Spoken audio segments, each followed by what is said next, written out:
Gálatas 6, de 14 a 17.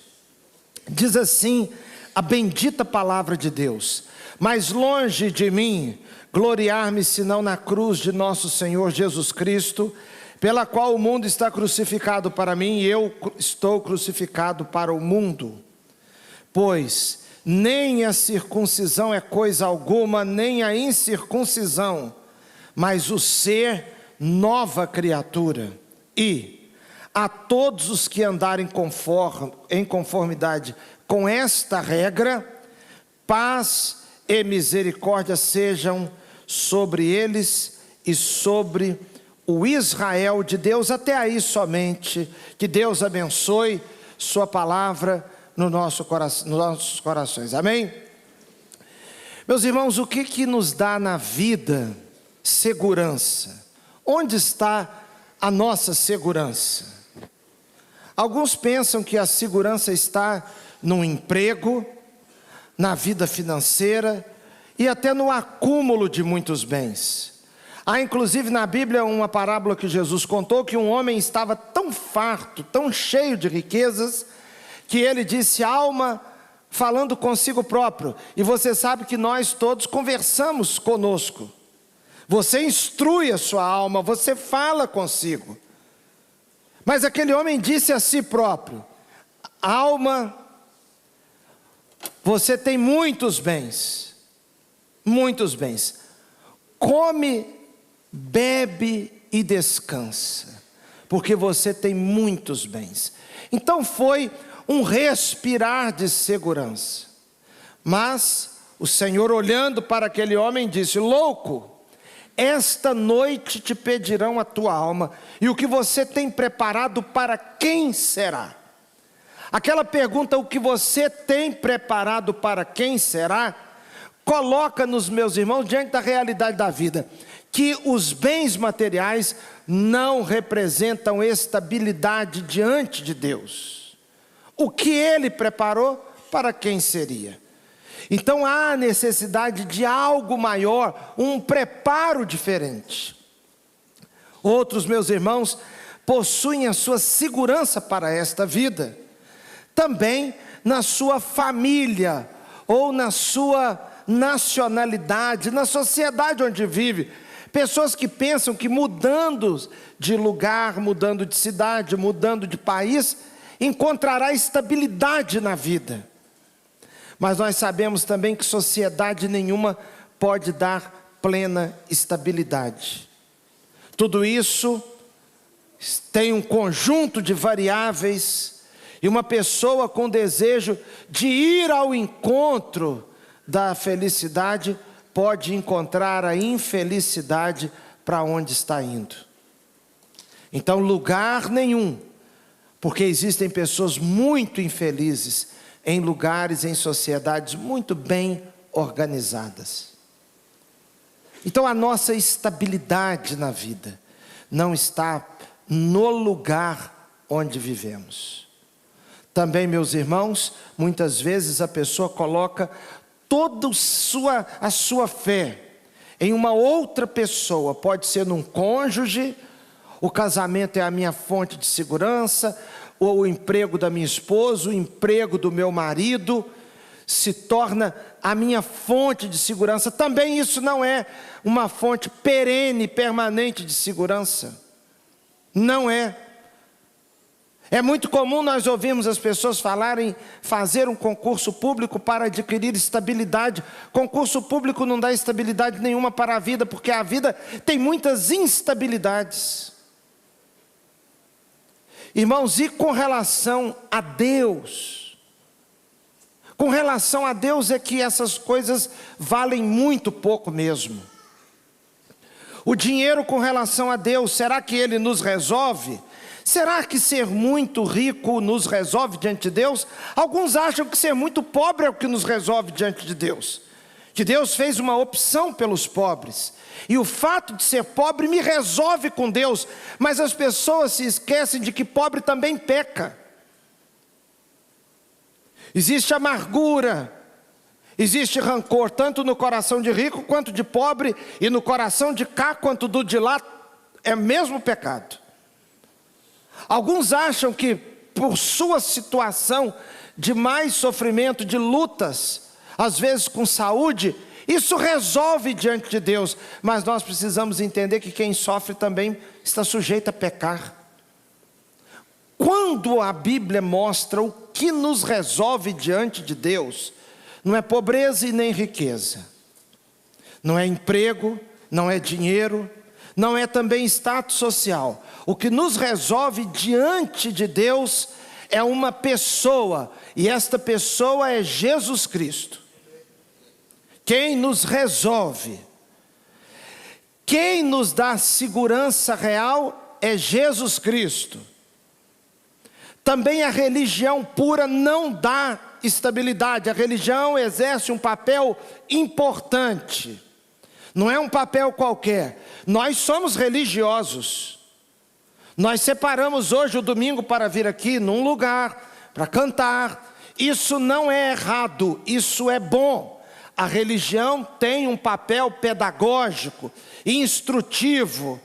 Também a religião tem um papel, meus irmãos, instrutivo, pedagógico, e também de dar um certo rumo, uma certa direção.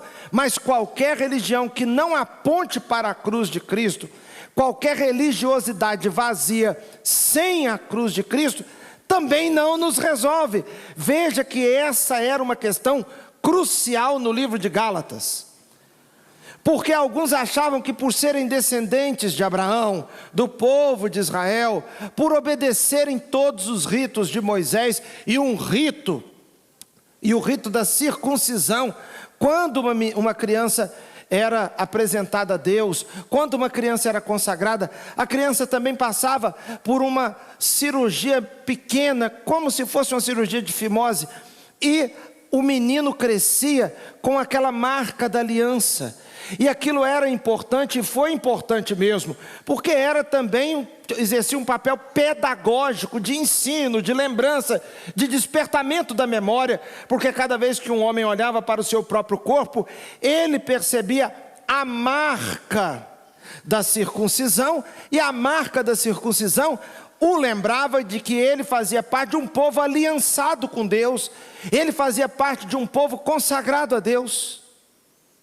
Só que apenas a circuncisão, sem a cruz de Cristo, Paulo disse assim: longe de mim gloriar-me.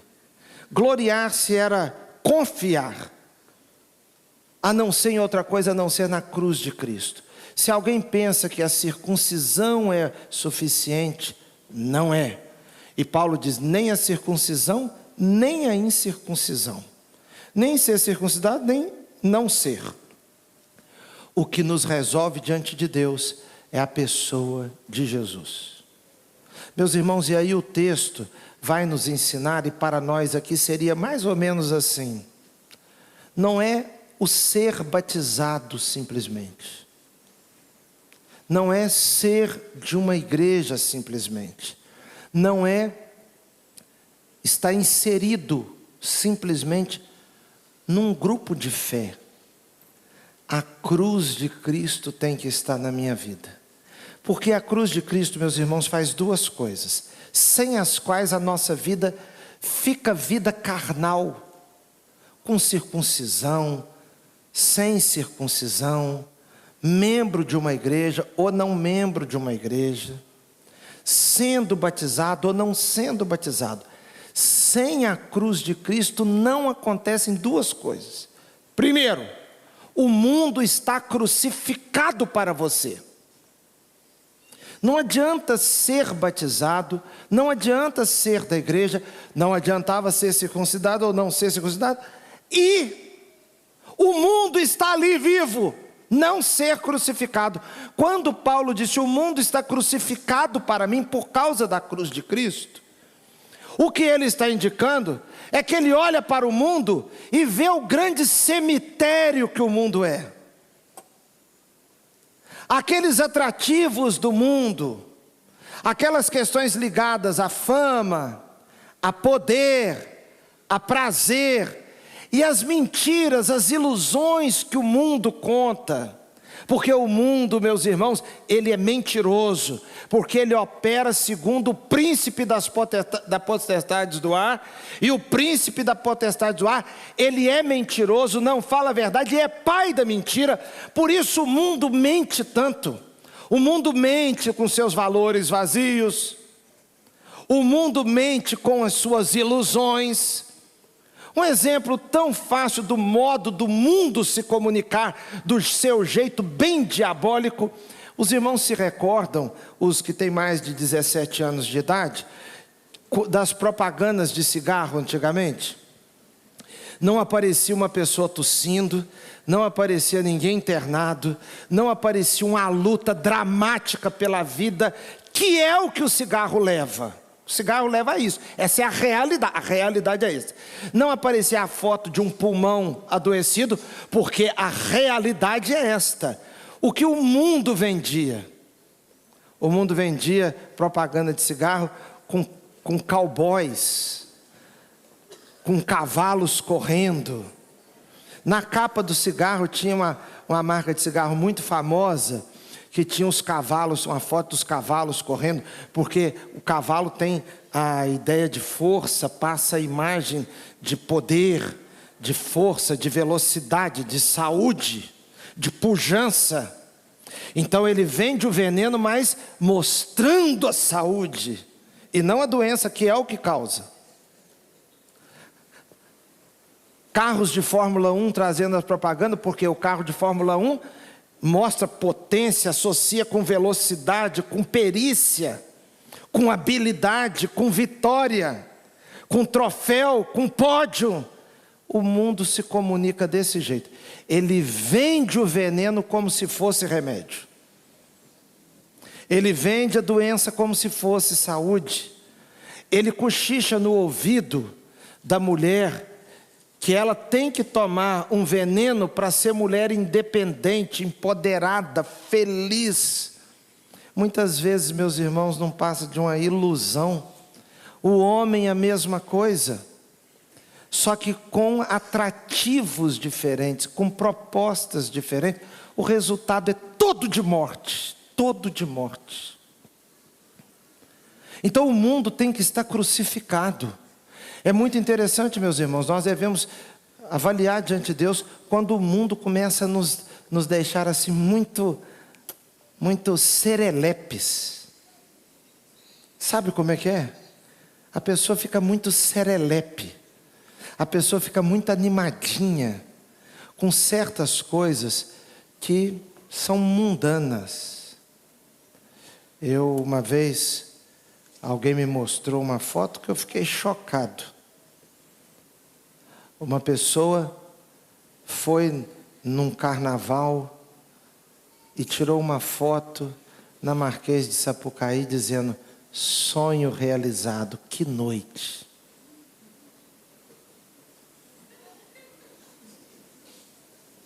Que pesadelo. Que pesadelo. Que mistura mais diabólica é aquela? Que é isso? Meu irmão, Jesus, quando olhou para Jerusalém, viu o estado de Jerusalém, chorou, não sorriu não. Não postou foto assim admirado com aquilo não, que os olhos de Jesus viam a realidade. Tem horas que o mundo quer te entorpecer e te deixar doidão, vendo alegria onde só há morte, onde só há vaidade, onde só há loucura, desajuste, desarranjo, criminalidade, envolvimento com promiscuidade. O jogo da situação por si só já é um desarranjo total. Quando Paulo diz: eu me glorio na cruz de Cristo, e na cruz de Cristo o mundo fica crucificado para mim, e eu para o mundo. E eu para o mundo. Irmão, sempre que a gente quer viver tomando a estrada errada, nós encontramos a morte. Nós vivemos verdadeiramente quando fazemos aquilo que a Bíblia diz: morrer a cada dia para algo que não convém. Jesus disse: se o grão de trigo caindo na terra não morrer, ele não dá fruto. Paulo diz: eu estou crucificado com Cristo. Só que alguém diz assim: mas que coisa terrível! O mundo está crucificado para ele e ele está crucificado. Só que a Bíblia diz: eu estou crucificado com Cristo, e agora não sou eu quem vive, mas Cristo vive em mim. Você não quer trocar a vida do mundo pela vida de Cristo? A abundância, aquele que está em Cristo, nova criatura é, as coisas velhas já passaram, eis que tudo se fez novo. Jesus disse: se alguém crê em mim, do seu interior correrão rios de águas vivas, as águas vivas de Deus. Jesus disse: eu vim para que tenham vida e a tenham em abundância. A palavra de Deus diz: na tua presença há plenitude de alegria. Será que alguém quer trocar a verdadeira alegria pela falsa alegria? A saúde pela doença, a riqueza pela pobreza, pela miséria espiritual? Então, quando nós estamos crucificados com Cristo, a vida de Cristo está em nós. Você não perde a vida, você ganha a vida. Você ganha a vida. O grande pregador mais famoso depois do apóstolo Paulo foi Charles Spurgeon. Lutero é muito conhecido, Calvino é muito conhecido, mas como pregador, eu acho que ninguém mais do que Spurgeon. E Spurgeon estava pregando num lugar e aí fez um apelo. E parece que lá umas 2 pessoas tomaram uma decisão. E aí perguntaram para Spurgeon depois quantas vidas se entregaram a Cristo. E Spurgeon respondeu: 1,5. 1,5. Entenderam então que 1,5 era assim, um adulto e uma criança. O meia era uma criança, era uma vidinha, uma alminha. Mas ele explicou: não, era 1,5 mesmo. Mas por que 1,5? Não, a da criança. Uma vida pela frente. Meia vida, esse aqui. Metade da vida já jogou fora. Agora ele tem meia vida com Deus. Em termos de tempo, é uma vida inteira. É uma vida para Deus. Mas você entendeu? Já perdeu no sentido de poderia ter entregado. 1 ano sem Jesus é muito tempo. 1 mês sem Cristo, 15 dias. Talvez você está meio desviado assim, tem uns 20 dias. Ah, não perca mais tempo. 20 dias desviado é muito prejuízo. É um tempo terrível para a sua vida. Que coisa mais triste, 1 dia sem Jesus. 1 dia sem Jesus. 1 dia sem a comunhão. Paulo então diz: olha, na cruz de Cristo, o mundo está crucificado para mim e eu para o mundo. Irmãos, no verso 15, esse texto é muito lindo, pois nem a circuncisão é coisa alguma. O ato religioso sozinho não é coisa nenhuma, nem a incircuncisão. Mas o que realmente importa é ser nova criatura. Vamos repetir: ser nova criatura? Ser nova criatura. O que realmente importa é ser uma vida nova. A nossa vida nova é quando nós encontramos Jesus. Se você ainda não entregou sua vida a Cristo, entregue hoje sua vida a Cristo. Você vai viver uma grande transformação. Eu não me esqueço, fiquei assim muito tocado com o testemunho do ex-jogador aqui na nossa igreja, o Jorginho, o ex-lateral direito. Que testemunho bonito, irmãos. Que homem de Deus é o Jorginho, o ex-lateral direito. E ele contou aqui, e parece que eu estava vendo quando ele contava. Ele tem um irmão que é pastor. Ele tem um irmão que é pastor da Igreja Internacional da Graça. E ele diz que o irmão dele se converteu, teve a vida transformada. Ele conta o testemunho.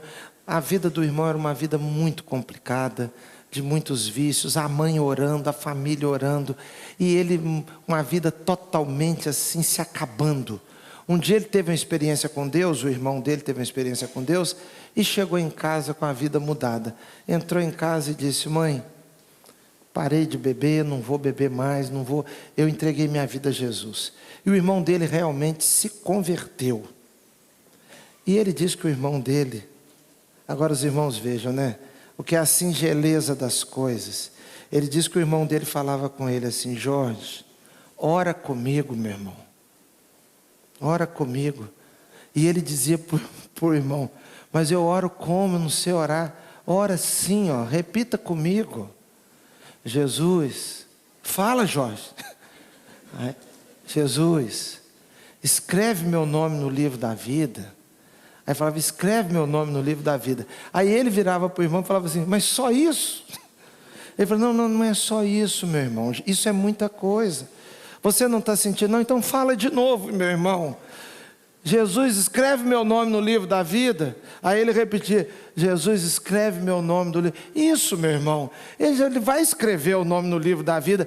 Irmãos, eu fico imaginando o olhar de Deus sobre aquele irmão evangelista ali, falando da simplicidade do evangelho. A simplicidade,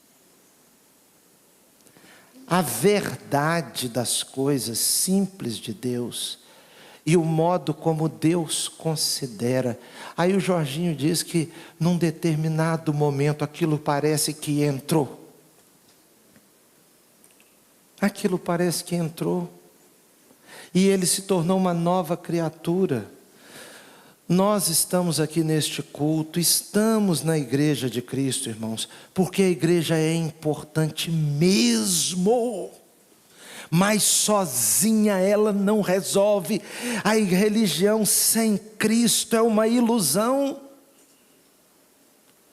Quem nos torna nova criatura é Jesus, o poder da cruz, a morte de Cristo, sua ressurreição. É o evangelho antigo. Nos Estados Unidos existe um hino que fala da velha religião. É um termo, old religion, é um termo usado para dizer a religião raiz e não Nutella. A mensagem raiz do evangelho, e não a nutelada fofolete, porque está muito fofoletada a coisa, não está? Muito na base dos streamlinks. É muito streamlink, não me toques, muitas luzes, fumaçada, imagens. Não é a raiz do negócio, é crucificado com Cristo. Sem isso, todo o nosso pandepá, tudo é glacê, é isopor. Glacê demais. Irmãos, eu queria fazer uma proposta para o Brasil: acabar o glacê. Acabar o glacê. Bolo nenhum ter glacê mais. Ser só bolo mesmo. Porque às vezes o glacê nos engana de um jeito. O negócio está tão coloridinho, está tão cheio de não me toques, mas o bolo é tão ruim. O bolo não presta. Por isso que bolo da avó é que é bom, porque ele vai sem glacê, ele vai de verdade. É o bolo da vovó. O bolo da vovó é bolo de quê? É bolo de bolo. É bolo de bolo. Se não tivermos, meus irmãos, uma transformação real, aí foi só uma coisa qualquer e vazia. Você, como um crente, você entrega a sua vida a Cristo, igual eu expliquei aqui. Jesus, escreva meu nome no livro da vida. Se alguém quiser debater com você: não, mas tem livro lá, escreve com o cara. Não, essa pessoa está doentada, ela não está entendendo. Não está entendendo. Onde é que fica esse livro? Teve uma vez que eu falei isso com uma pessoa, ele querendo debater, porque aquela pessoa sempre polêmica. Sabe o polêmico? Aquela pessoa que vai só cavando o buraco onde ela está. Ela aprofunda a buracada. Ela se embola no meio dos pensamentos dela, rebate tudo que todo mundo fala, não aceita nada. Aquela pessoa que está vivendo infeliz e que quer ensinar os outros a viverem. Isso não é assim. Não é você debater até com a linguagem bíblica. A Bíblia que fala de nome escrito no livro da vida. É uma questão figurada, é claro, não tem um computador lá que vai subindo o negócio. Não tem aquele livro velho lá do cartório. Lembra os livros do cartório? Não é aquilo não, é para a gente entender. É para nós entendermos. A Bíblia está querendo facilitar para a gente entender. Mas como nós somos muito complexos, nós queremos debater, não aceitamos nada. É a simplicidade da conversão. O nome está escrito no livro da vida. Só que agora, eu e você como crentes, precisamos ir experimentando a cruz de Cristo durante a vida.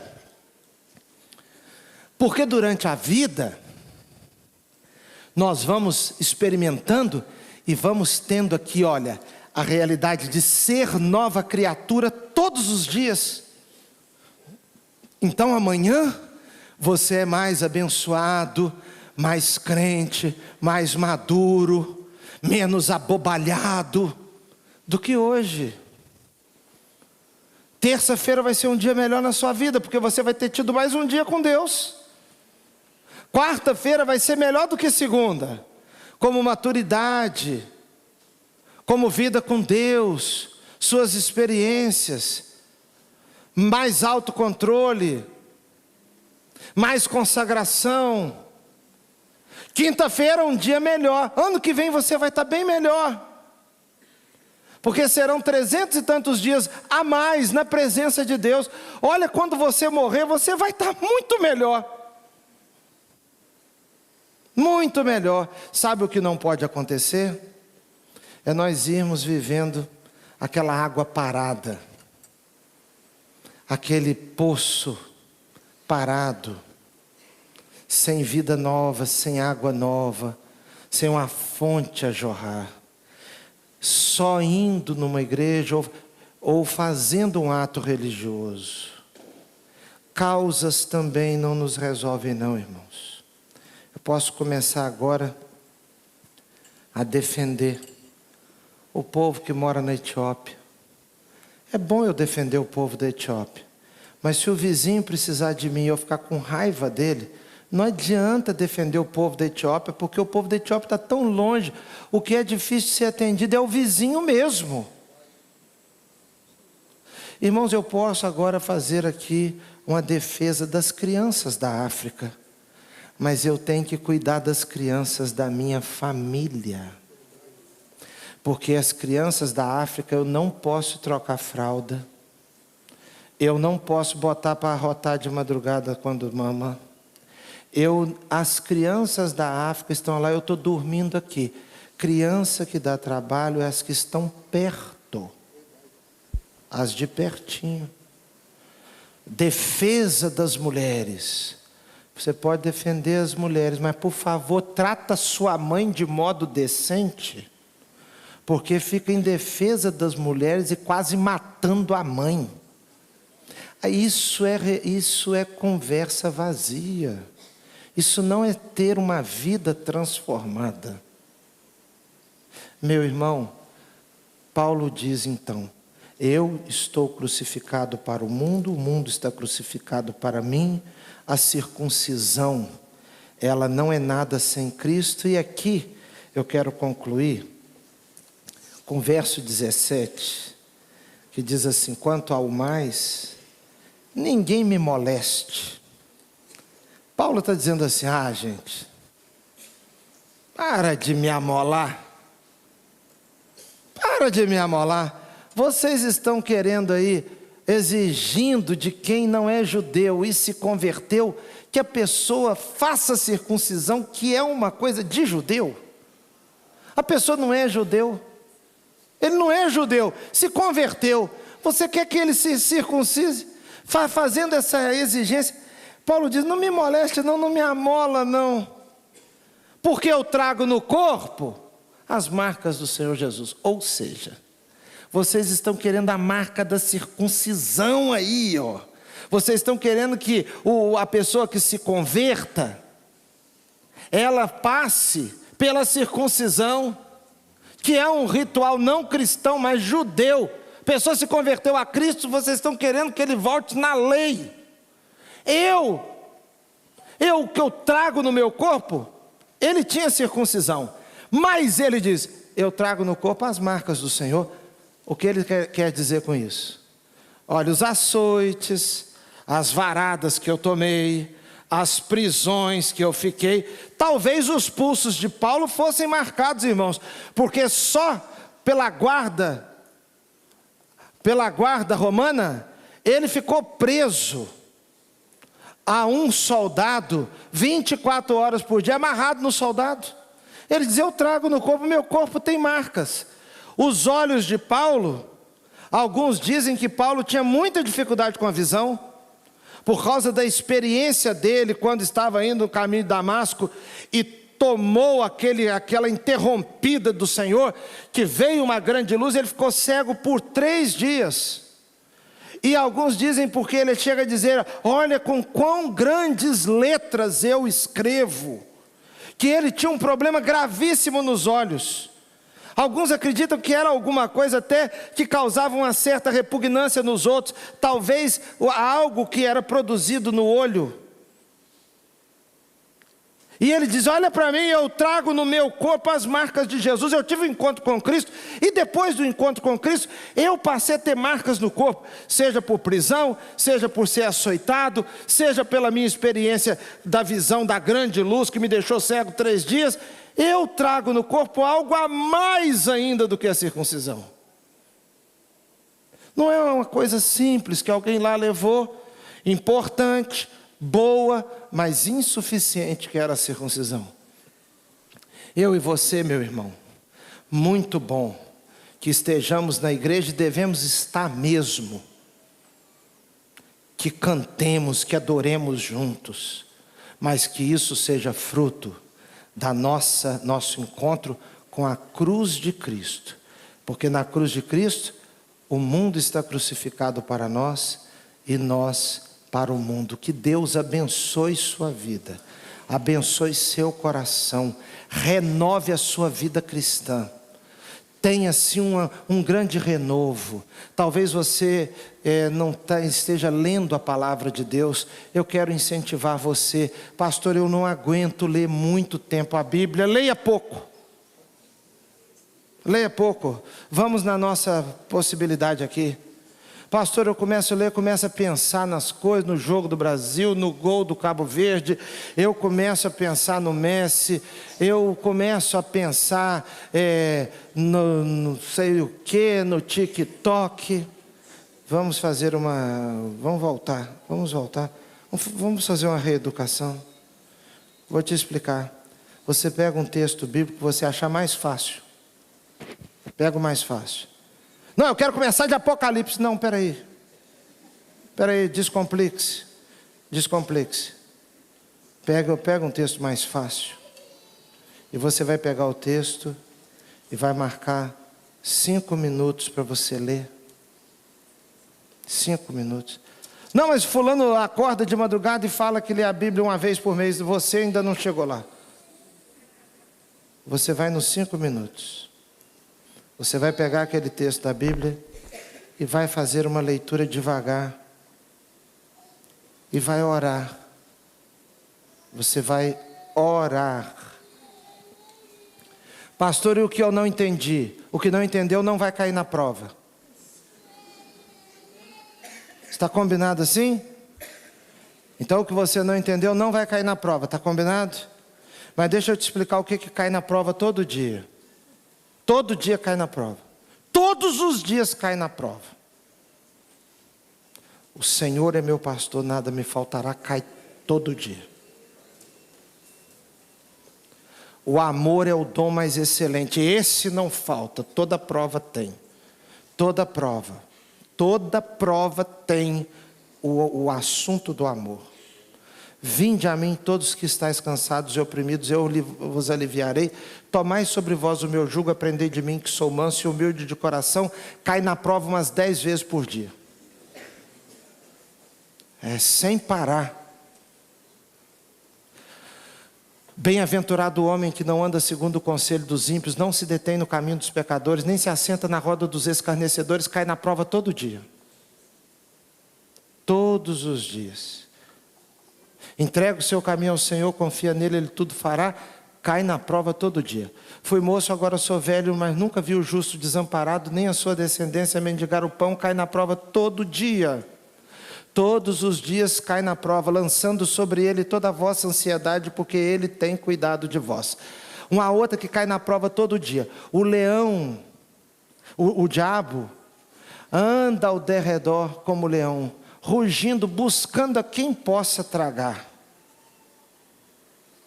Se alguém quer ver a vida bem, boa, ter paz, persiga a paz, afasta-te do mal. Afasta-te do mal. Cai na prova todo dia. Porque Cristo Jesus veio ao mundo salvar os pecadores, dos quais eu sou o principal. Cai na prova todo dia. Todos os dias. Porque os frutos do Espírito, amor, bondade, longanimidade, paciência, domínio próprio, cai na prova de dia e de noite. Todo dia cai, domínio próprio cai. Em que assunto? Em todos. Em todos. O modo de responder a professor, o modo de lidar com o colega, o modo de comer, almoçar, jantar, trabalhar. Na preguiça ou na animação cai domínio próprio. Todos os dias. Pega o texto bíblico, descomplica a sua mente, leia um pouco e ore sobre aquilo que você entendeu. O que não entendeu, você fala: Senhor, o Senhor me esclareça. Mas isso que eu quero orar sobre a minha vida e isso aqui. Esquece dos outros. Senhor, que o pastor João Emílio também mude aqui. Não, deixa Deus me tratando lá. Você resolva o seu assunto com ele cá. Você ore aqui. Entregue a Deus. Quando você tiver com alguma dificuldade de vir à igreja, se for uma coisa intransponível, tudo bem. Se for só uma preguiça mesmo, uma coisa, não tem uma pessoa para eu sentar perto, porque não me convidaram para o casamento, porque o pastor João, quando falou, raça de víboras, apontou na minha direção.